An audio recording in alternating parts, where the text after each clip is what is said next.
Lieutenant Du-Hyun Lee stared at his computer screen in the dim light of Earth's Space Command Center. His eyes grew wide as he read through the classified document that had just appeared in the restricted database. The file wasn't supposed to be there. Someone in the Galactic Council had made a mistake while transferring data. This can't be right, he whispered to himself, rubbing his tired eyes. The document showed a list of planets that every alien civilization actively avoided. They called them Deathworlds. Do-Hyun leaned closer to his screen, his heart beating faster as he read the descriptions. High gravity, extreme temperatures, toxic atmospheres, dangerous wildlife. These worlds reminded him of Earth. In fact, Earth was worse than many of them. He picked up his phone and called Ambassador Ha-Won Park. Even though it was 3 a.m., this couldn't wait. "Ambassador, you need to see this right now," Do-Hyun said when she answered. "I found something in the Council's database about Deathworlds. Earth is classified as Category 12. There was silence on the other end. Then Ambassador Park spoke, her voice sharp and clear. "Meet me in my office in 20 minutes. The ambassador's office was on the top floor of the United Earth Government building. Its windows looked out over the busy spaceport, where ships from a dozen alien worlds sat next to Earth's vessels. Do-Hyun handed her his tablet, watching as she read through the document. According to their scale, anything above Category 5 is considered too dangerous for normal life, he explained. Most civilized worlds are Category 2 or 3. Earth is a 12. Ambassador Park set down the tablet. "And we've been living here for thousands of years," she said, "growing food, building cities, raising families. They think this is a death world." "That's not all," Do-Hyun continued. "Look at the notes about human physiology. They're amazed we can survive here. Our bones are too dense, our muscles too strong, our immune systems too aggressive. To them, we're basically super beings." A small smile appeared on Ambassador Park's face. "Set up a meeting with the full council. Tomorrow morning. I think it's time we showed them what humans are really capable of." The next day, the Galactic Council chamber was filled with representatives from 30 different species. Ambassador Park stood at the center, calm and confident. "Honored council members," she began, "we recently discovered your classification of Earth as a death world. We found this quite interesting." Murmurs filled the chamber. Council leader Yin, a tall being with silvery skin, leaned forward. "That document was classified. How did you access it? Perhaps your security needs improvement," Ambassador Park replied smoothly. "But that's not why we're here. We're here because you've been underestimating humanity." She pressed a button, and images appeared on the large screens around the chamber. The Sahara Desert, Mount Everest, the Mariana Trench, the Antarctic research stations. "These are places where humans live and work every day," she explained. "We thrive in conditions that you consider impossible. Where you see death worlds, we see opportunities." The alien representatives stared in shock as she showed them more images. Deep sea divers, mountain climbers, desert explorers, astronauts. "Your Category 12 rating of Earth explains a lot," Do-Hyun added from his position beside the ambassador. "It explains why your people avoid so many resource-rich planets. It explains why your expansion into space has been so limited." Ambassador Park's voice grew stronger. "We propose a partnership. Let humanity help you colonize these death worlds. We can teach you how to survive in extreme conditions. Together, we can open up whole new regions of space for exploration and settlement." The council chamber erupted in excited discussion. Council leader Yin raised his hands for silence. "This is unprecedented," he said slowly, "but intriguing. Ambassador Park, are you saying humans would voluntarily go to these dangerous worlds?" The ambassador smiled. "Council leader, we already have a waiting list of volunteers. To us, these aren't death worlds. They're just like home." The meeting room at Earth Space Command was packed with military officers and scientists. On the large screen at the front, the Galactic Council's challenge glowed in bold letters. Establish 3 successful colonies on Category 10 or higher Deathworlds within 5 Earth years. Captain Jai-Yun Song sat in the front row, her back straight, and her eyes fixed on the screen.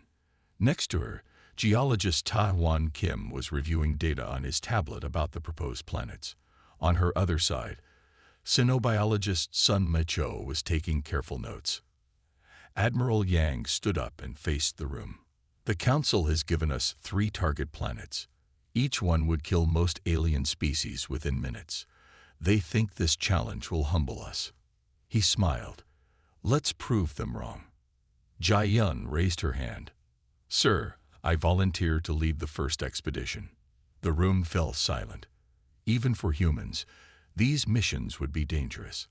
The first target planet had constant volcanic activity and acid rain. The second was nearly as cold as space itself. The third had pressure that could crush standard spaceship hulls. Captain Song. Admiral Yang said, "You understand this is a one-way mission. You'll be establishing permanent colonies, not just exploration bases." Jai-Yun stood up. With respect, sir, that's exactly why I want to go. Earth is getting crowded. We need new homes, and these planets are perfect. They're just like Earth's toughest places. Taiwan raised his hand next. I'm going to. Those volcanoes on the first planet, they're not that different from the ones I studied in Iceland. Count me in, Sun Mi added. Someone needs to study the extremophile life forms we might find there. One by one, more people volunteered. Engineers who had worked in deep-sea stations, climate specialists who had lived in Antarctica, doctors who had treated people in the world's harshest environments. Ambassador Park, watching from the back of the room, smiled. This was exactly what she had expected. Where other species saw death and danger, humans saw challenge and opportunity. 2 weeks later, Jai-Yun stood in the hangar, looking at the massive colony ship being prepared for launch. It was called Pioneer, and it would carry 500 people to their new home on Pyrox 7, the volcanic planet. Captain, a voice called. She turned to see Do-Hyun Lee walking toward her, carrying a datapad. The alien observers have arrived. They want to inspect our preparations. Jai-Yun nodded. Show them everything.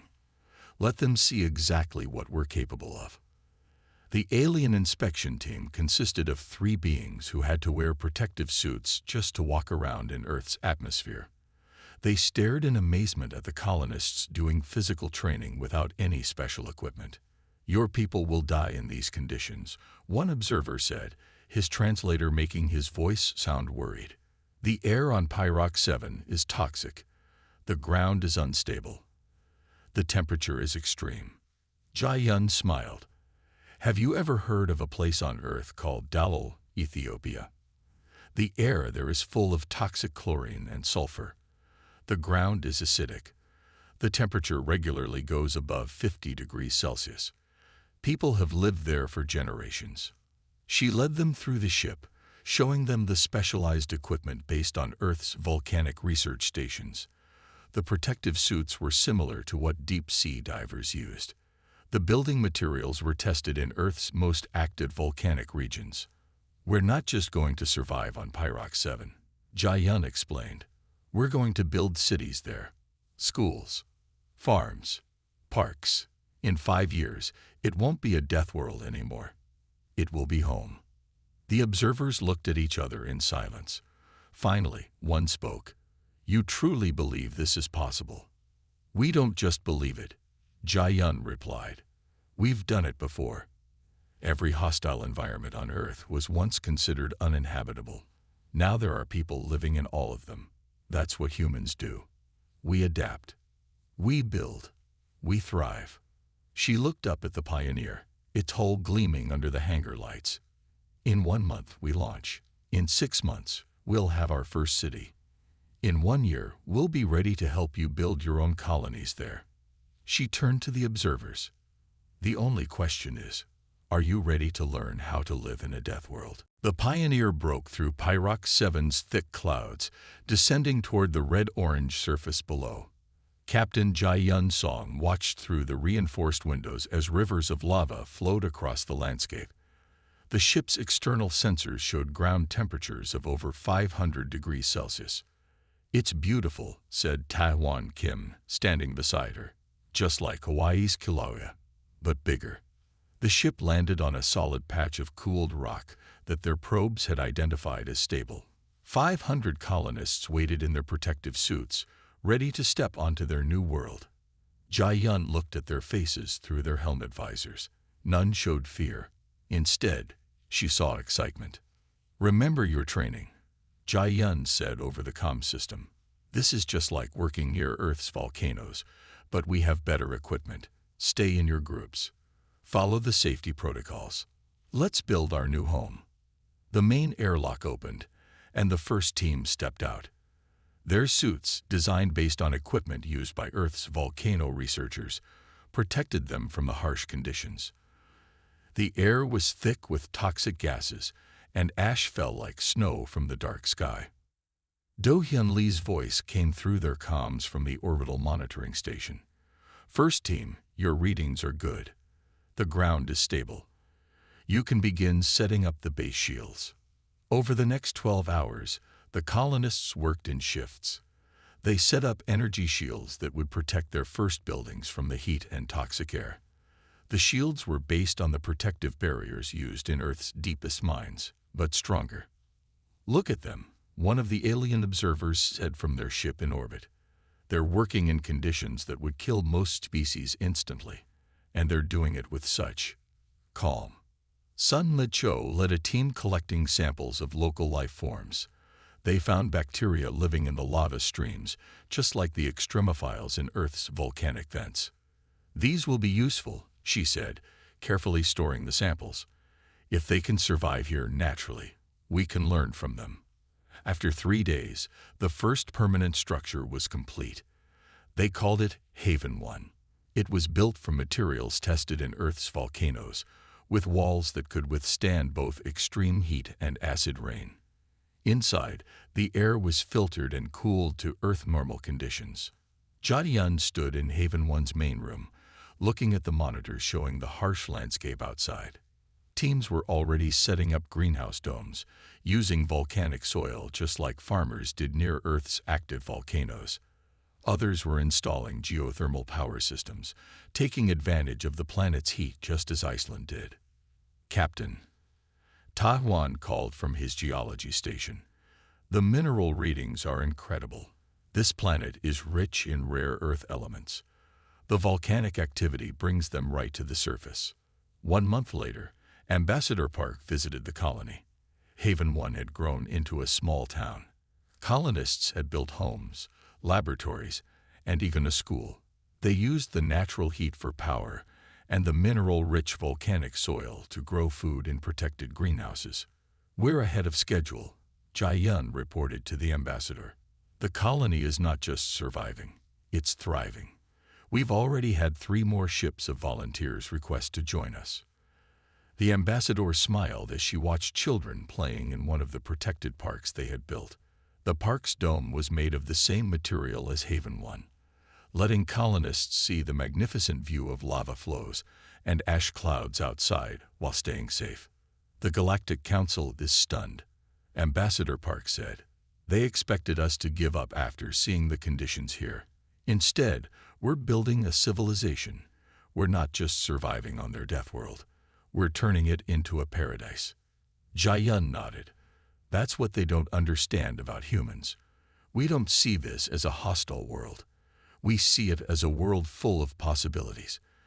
Just like Earth taught us, anywhere can be home if you know how to adapt."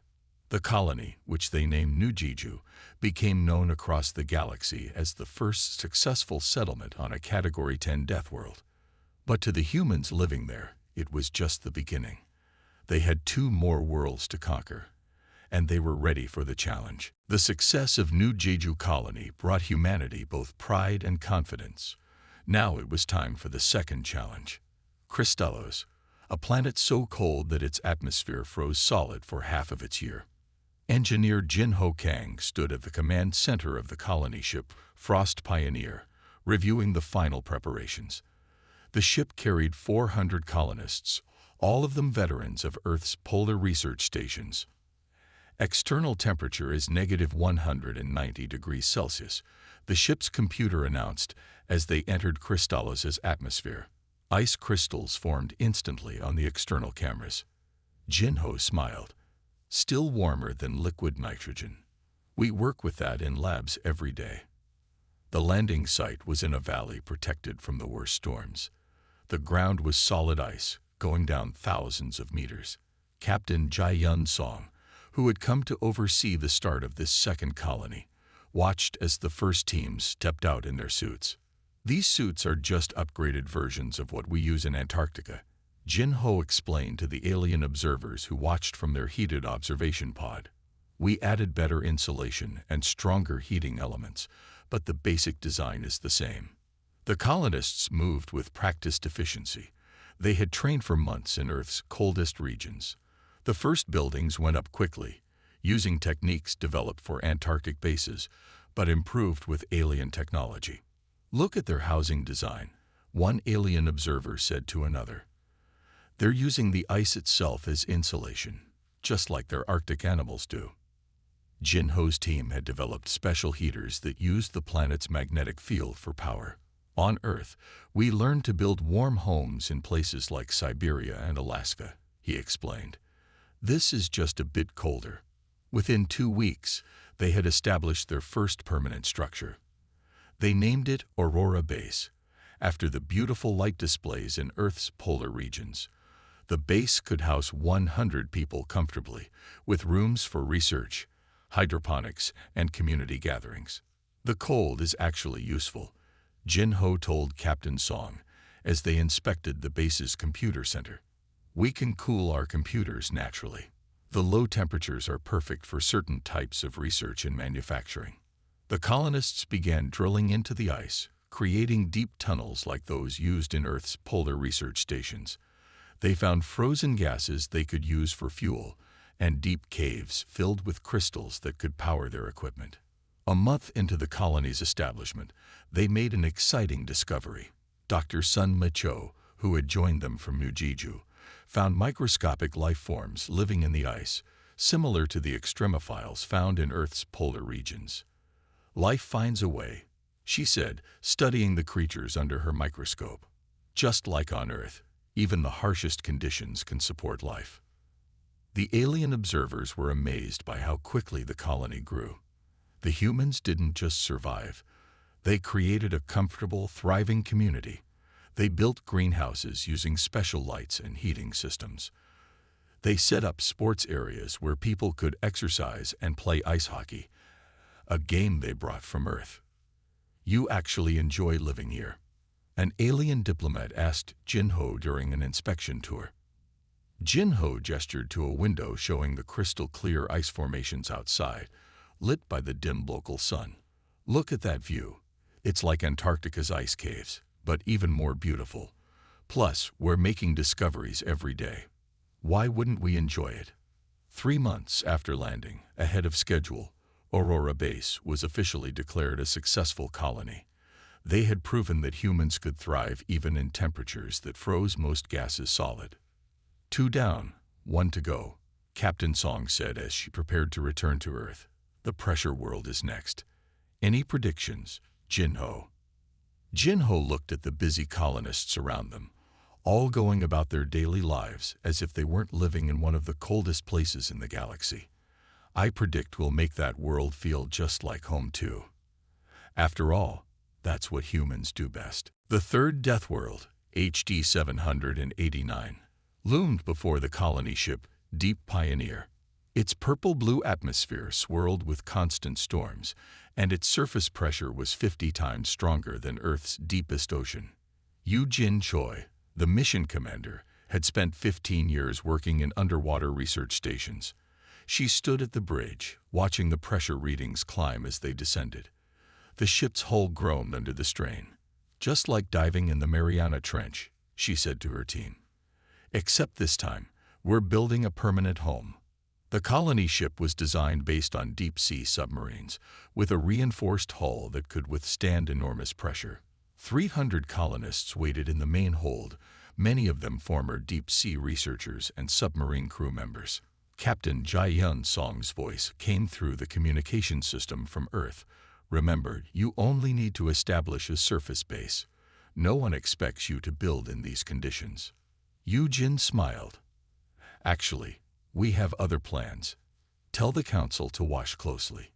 The ship landed on one of the planet's rare rocky plateaus.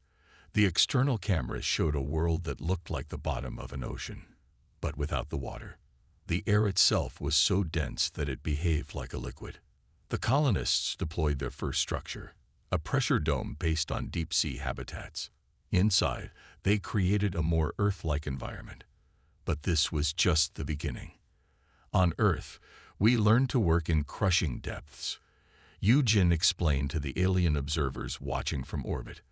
"We built research stations at the bottom of our oceans. We learned to use high pressure to our advantage."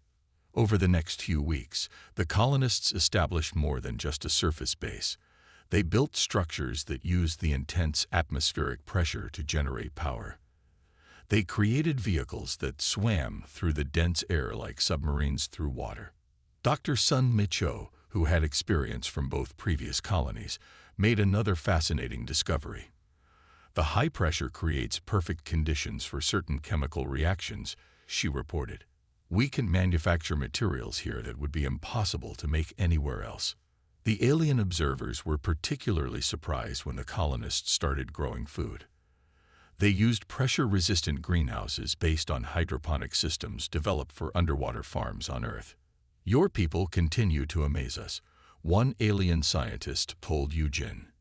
"You not only survive in these deadly conditions, you find ways to use them to your advantage." 2 months into the mission, the colony had grown beyond all expectations. They called it Challenger Deep, after Earth's deepest ocean point.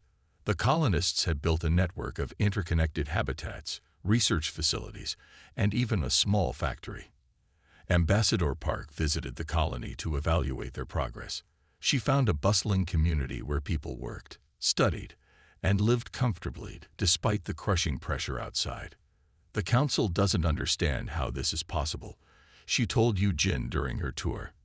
"They've never seen anyone adapt so quickly to such extreme conditions." Yu Jin led her to the colony's observation dome, where they could see the strange, beautiful landscape outside. The dense atmosphere created waves and currents like an ocean, with colors no one had ever seen before. "We adapted because we never saw these conditions as impossible," Yu Jin explained. "Humans have always gone to the deepest depths and the highest heights. Every challenge is just another opportunity to prove what we can do." As the third colony thrived, the Galactic Council had to admit that humans had exceeded all expectations. They had not only survived on 3 Deathworlds, they had turned them into prosperous communities. More importantly, they had shown the galaxy that no world was truly uninhabitable. It just took the right species to make it home. Council member Min-Ho Park was not satisfied with the human success stories. As the head of the Galactic Council's Science Division, he needed to understand how humans could adapt so easily to conditions that would kill most species. He sat in his private office on the Council's space station, reviewing historical data about Earth. The screens around him showed thousands of years of human history. Each image and video told the same story. Humans thriving in places where they should not survive. "Show me the desert settlements," he commanded his computer. Images appeared of cities in the middle of Earth's hottest deserts. People lived normal lives despite temperatures that would cook most alien species. "Show me the mountain communities." More images appeared. Humans had built towns on mountains where the air was so thin that most aliens would fall unconscious. Yet children played in these places, as if nothing was wrong. Min-Ho leaned forward as he studied the data about human biology. Their bones were denser than most species. Their muscles were stronger. Their bodies could heal from injuries that would kill others. Most surprisingly, they could eat foods that would poison other species. "Computer, show me Earth's historical temperature changes," he ordered. The screen displayed how Earth's climate had changed over thousands of years. Humans had survived ice ages and heat waves. They had lived through times when the air had less oxygen and times when it had more. Ambassador HFY Park entered his office after receiving his urgent message. "You wanted to see me, council member." Minho gestured to the screens. "Your species should not exist, Ambassador. You evolved on a world that constantly tried to kill you. Instead of dying, you grew stronger." The ambassador smiled. "We had good teachers. Earth taught us that adaptation is the key to survival. Every challenge made us more resilient." Minho showed her more data. Humans living in underwater research labs. Humans climbing the highest mountains without oxygen tanks. Humans running long distances in extreme heat. Humans surviving in space. "Your people do not just survive," he said. "You seek out these challenges. You climb mountains because they are there. You dive into deep oceans because you want to see what's below. You go to other planets because you want to know what's out there." "It's who we are," the ambassador replied. "Every impossible situation is just another puzzle to solve. Every deadly environment is just another place to call home." Minho stood and walked to the window, looking out at the stars. "The council has been wrong," he said quietly. "We avoided Deathworlds because we thought they were impossible to live on. But we never considered that life could evolve to thrive in those conditions." He turned back to the ambassador. "Your colonies are not just surviving. They're growing. More humans want to move to these deadly worlds.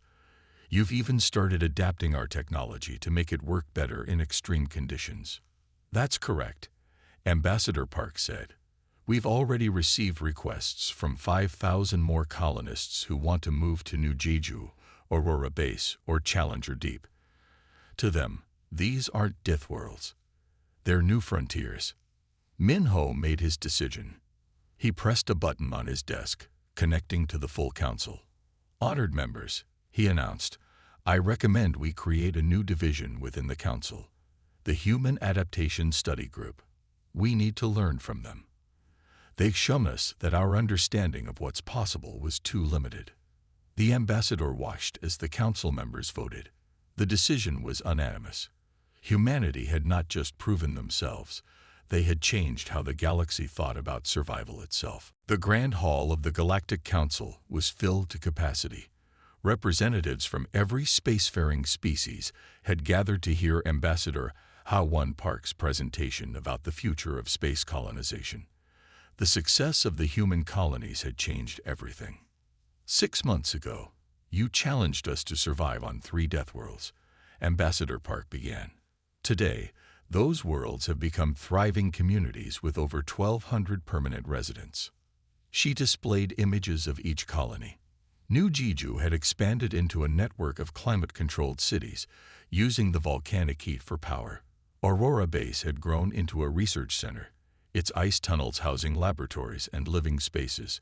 Challenger Deep had become a manufacturing hub, using the high pressure to create new materials. Council member Minho Park stood up to address the gathering. "The Human Adaptation Study Group has made remarkable discoveries. Humans are teaching us that what we thought was impossible was simply a lack of proper approach." The first alien delegation to train with humans had just returned from Earth. Their leader, a scientist from a low-gravity world, stepped forward to speak. "We spent 3 months training in Earth's gravity," the alien scientist said. "It was difficult at first, but using human exercise methods and equipment, we adapted. Now our people can work on worlds we once thought were too dangerous." Do Hyun Lee, now promoted to commander, presented the next part. "We've modified our survival suits and habitat designs to work for different species. What keeps us alive on Deathworlds can help you too." The evidence was clear. Using human techniques and technology, other species were beginning to explore worlds they had avoided for thousands of years. Rich mineral deposits, rare elements, and unique research opportunities were now within reach. Captain Jae-Yun Song, speaking from New Jeju via hologram, shared their latest achievement. "We've started growing food crops in volcanic soil. The minerals make them more nutritious than anything grown in standard conditions. We can help other worlds do the same." From Aurora Base, Jin Ho Kang reported on their advanced computer systems. The extreme cold lets us build faster computers than ever before. 3 alien companies have already set up research facilities here. Yu Jin Choi's report from Challenger Deep was equally impressive. We've discovered 37 new materials that can only be created under extreme pressure. The galaxy's manufacturing capabilities are about to expand dramatically. Ambassador Park moved to her final point. We propose creating a joint colonization program. Humans will train other species in survival techniques. In return, you share your advanced technology. Together, we can settle worlds that neither of us could handle alone. The council chamber erupted in discussion. Some species were eager to start. Others were cautious but interested. A few were still skeptical. Council leader Yin raised his hands for silence. This is more than just a change in space exploration, he said. This is a revolution in how we think about life itself. Humans have shown us that adaptation is possible even in the most extreme conditions. The vote was overwhelmingly positive. The Galactic Council would establish the Joint Adaptation and Colonization Initiative, with humans taking the lead in training and settlement programs. As the meeting ended, Ambassador Park looked out at the assembled representatives. The term Deathworld is no longer accurate, she said. Every world has the potential for life. We just need to learn how to live there. That's the human way. And now it can be your way too. 5 years had passed since humans first stepped onto Pyrox 7. The view from Admiral Jayum Song's office window in the Deathworld Navigation Academy showed how much had changed. The academy, built on Earth, now hosted students from 30 different alien species. Today was graduation day for the first class of alien colonists trained in human survival techniques.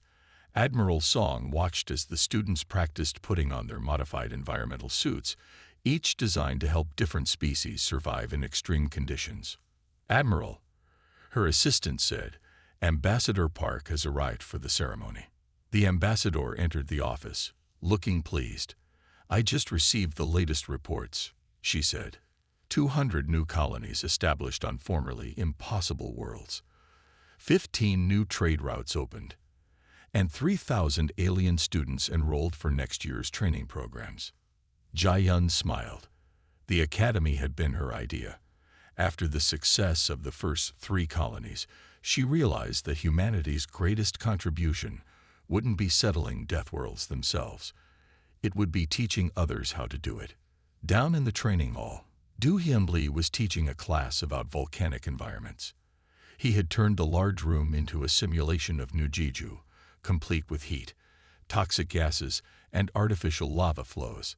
His students, wearing protective suits, learned to work in conditions that would have terrified their species just a few years ago. Remember, he told them, your bodies can adapt to more than you think. Humans learned this over thousands of years. You can learn it too.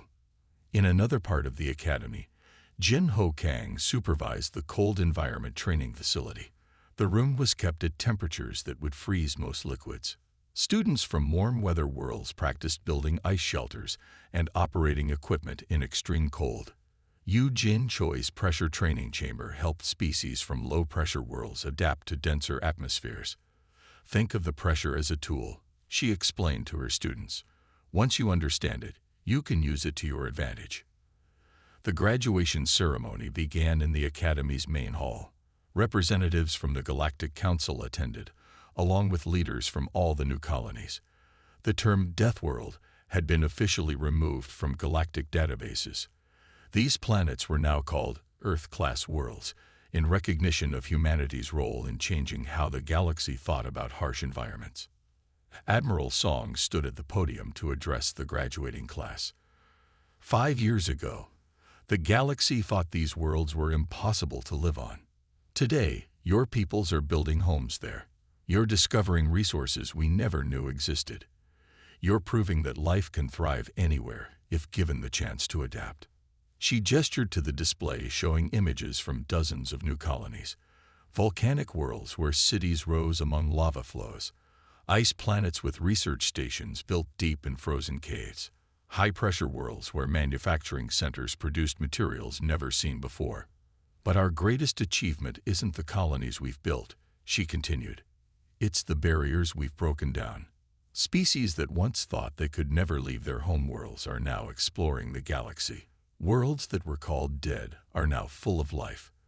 The impossible has become possible. The ceremony ended with the announcement of a new project. The Academy would expand, building training centers on each type of extreme world. Future students would learn not just from humans, but from all species that had mastered these environments. As Admiral Song watched the graduating students celebrate with their families, she thought about how far they had come. Humanity had proven itself not just by surviving on Deathworlds, but by helping others do the same. They had turned their greatest challenge into their greatest gift to the galaxy. What's next? Ambassador Park asked her. Admiral Song looked at the star map showing thousands of unexplored worlds. We keep going, she said. There are still so many worlds out there, waiting to become someone's home. That's humanity's true legacy, showing the galaxy that anywhere can be home if you're brave enough to try.